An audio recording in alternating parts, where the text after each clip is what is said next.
यह है दुनिया का सबसे खतरनाक और पावरफुल पॉइंट। 30 मील की इस छोटी सी जगह को कंट्रोल करने का मतलब है पूरी दुनिया पे राज करना, और इसे ब्लॉक करने का मतलब है पूरी दुनिया को तबाह कर देना। इस पॉइंट को कहते हैं स्ट्रेट ऑफ हॉर्मुज। स्ट्रेट्स असल में समुद्र के ऐसे पतले हिस्से होते हैं जो दो बड़े समुद्रों को जोड़ने का काम करते हैं। अब ऐसी क्या खसूसियात हैं इस 30 मील की छोटी सी जगह में जो इसे इतना पावरफुल और इम्पोर्टेंट बनाता है?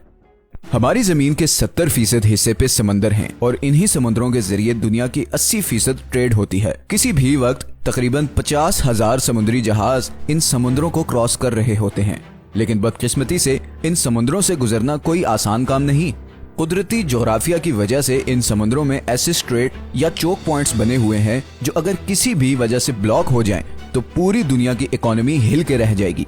यही हुआ था मार्च 2021 में, जब एक कार्गो शिप सुएज कनाल में 6 दिनों के लिए फंस गई थी और पूरी दुनिया को $10 बिलियन का नुकसान उठाना पड़ा। इसके अलावा भी दुनिया में बहुत से चोक पॉइंट्स हैं, जैसे कि पैनामा कैनाल जो पैसिफिक और अटलांटिक ओशन के दरमियान ट्रेड को कंट्रोल करती है, केप ऑफ गुड होप जो पूरे अफ्रीका कॉन्टिनेंट की ट्रेड फ्लो कंट्रोल करता है, स्ट्रेट ऑफ जिब्राल्टर जो कि मेडिटेरेनियन और अटलांटिक सी के दरमियान ट्रेड कंट्रोल करता है, डेनिश स्ट्रेट बाल्टिक और नॉर्थ सी के ट्रेड को कंट्रोल करता है, टर्किश स्ट्रेट मेडिटेरेनियन और ब्लैक सी के दरमियान ट्रेड कंट्रोल करता है, और आखिर में स्ट्रेट ऑफ मलाक्का जो पैसिफिक और इंडियन ओशन की ट्रेड कंट्रोल करता है। लेकिन इनमें से कोई भी पॉइंट इतना डेंजरस और इम्पोर्टेंट नहीं जितना स्ट्रेट ऑफ हॉर्मुज है, और इसकी वजह यह है कि पर्शियन गल्फ और गल्फ ऑफ ओमान को कंट्रोल करने का ये वाहिद रास्ता है, और यहीं से सारे समुद्री जहाज निकल के पूरी दुनिया में जाते हैं। अब पर्शियन गल्फ बहुत इंपॉर्टेंट जगह है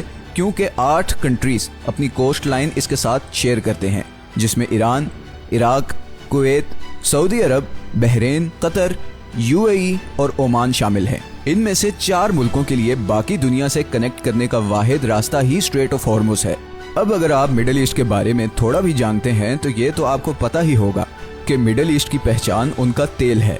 ये तेल आज भी हमारी दुनिया का सबसे बड़ा एनर्जी सोर्स है। पूरी दुनिया की 33% एनर्जी कंजम्पशन तेल से होती है, चाहे वो ट्रांसपोर्ट के जरिए हो जैसे कि गाड़ी, ट्रेन, जहाज या फिर बिजली बनाने वाले पावर प्लांट्स। इन तमाम सेक्टर्स में 70% ऑयल इस्तेमाल होता है। अब ऑयल का मसला ये है कि ये दुनिया में बहुत कम जगहों पर पाया जाता है।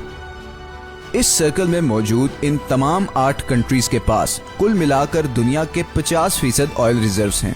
मतलब पूरी दुनिया का आधा तेल इन 8 कंट्रीज के पास है। और बात सिर्फ यहाँ खत्म नहीं होती, बल्कि दुनिया के 40% नेचुरल गैस रिजर्व्स भी इसी सर्कल में मौजूद देशों के पास हैं। अब नेचुरल गैस तेल और कोयले के बाद दुनिया का तीसरा सबसे बड़ा एनर्जी सोर्स है। ब्रिटिश पेट्रोलियम के मुताबिक ईरान के पास दुनिया में सबसे ज्यादा गैस के रिजर्व्स हैं। तो हम ये कह सकते हैं कि पूरे पर्शियन गल्फ में तेल और नेचुरल गैस के इतने ज्यादा ज़खायर हैं जितने शायद हमारे पूरे प्लेनेट पे कहीं नहीं, और इसीलिए पूरी दुनिया के 15% एनर्जी सप्लाई इसी पर्शियन गल्फ में मौजूद कंट्रीज से आती है। और फिलहाल इस सप्लाई लाइन का पूरी दुनिया के पास कोई और अल्टरनेटिव भी नहीं। लेकिन इस 30 मील के एरिया से गुजर के जाना इतना भी आसान नहीं। सबसे पहले यहाँ पे 8 ऐसे आइलैंड्स हैं जिन्हें हर समुद्री जहाज को अवॉइड करना पड़ता है, और ये 8 में से 7 आइलैंड्स ईरान के कंट्रोल में हैं।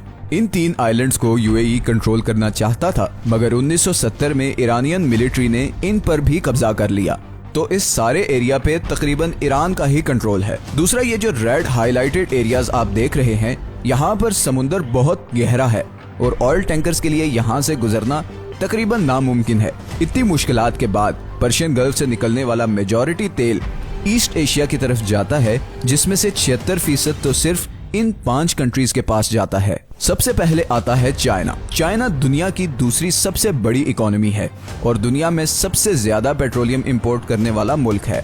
चाइना की टोटल पेट्रोलियम इंपोर्ट का तकरीबन 45% इसी स्ट्रेट ऑफ हॉर्मुज से गुजरकर आता है। जापान दुनिया की तीसरी सबसे बड़ी इकोनॉमी है, जिसे अपनी 100% एनर्जी इंपोर्ट करनी पड़ती है, और इस 100% इंपोर्टेड एनर्जी सप्लाई में से तकरीबन 80% इसी 30 मील के चोक पॉइंट से गुजर कर आती है। India world's 6th largest economy भी अपना 70% ऑयल और 50% गैस इन्हीं पर्शियन गल्फ कंट्री से इंपोर्ट करता है, और वो भी इसी रास्ते से।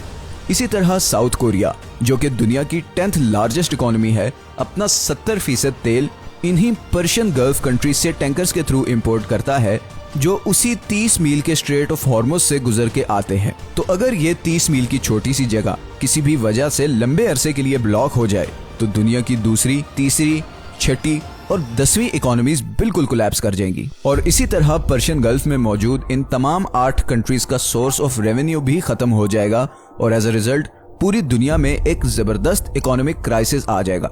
इसीलिए ये जगह दुनिया का सबसे खतरनाक और इम्पोर्टेंट चोक पॉइंट है और इसीलिए दुनिया के सारे सुपर पावर कंट्रीज की इस पे कड़ी नजर होती है।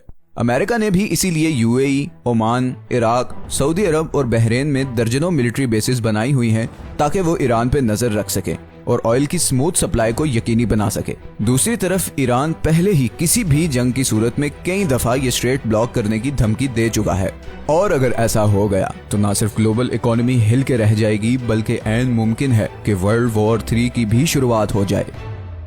अगर आपको ये वीडियो पसंद आई है तो इसे लाइक और चैनल को सब्सक्राइब जरूर कर दें और अगर आपके पास कोई सजेशंस हैं तो कमेंट में जरूर बताएं। हमने अभी बहुत से इंटरेस्टिंग टॉपिक्स पर वीडियोस बनानी है तो आपकी सपोर्ट बहुत जरूरी है। अपना ख्याल रखिएगा, मिलते हैं नेक्स्ट वीडियो में।